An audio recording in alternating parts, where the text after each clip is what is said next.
sad sam spreman da budem tata. Smo uzeli Kiko Bellagio kolica.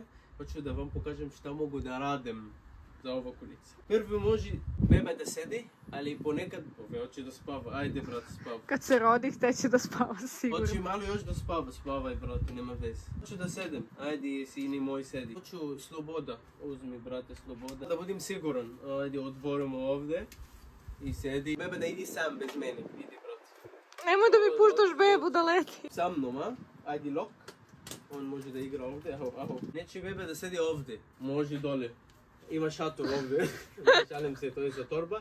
Ima magnet. I on gleda tamo, gleda život, da uči nove stvari. Ali posle on kaže, hoću da vidim tvoj lic. Dobro, sini moj, nema veze ovako. Idem. Ovako stavim. On hoće da spava kad me gleda. To nema veze, šta je.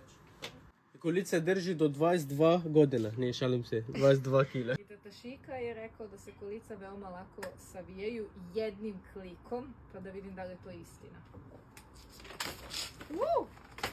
Radi! Mi smo uzeli Bellagio 2 u 1, kao obična kolica, a ovo je sedište za bebu.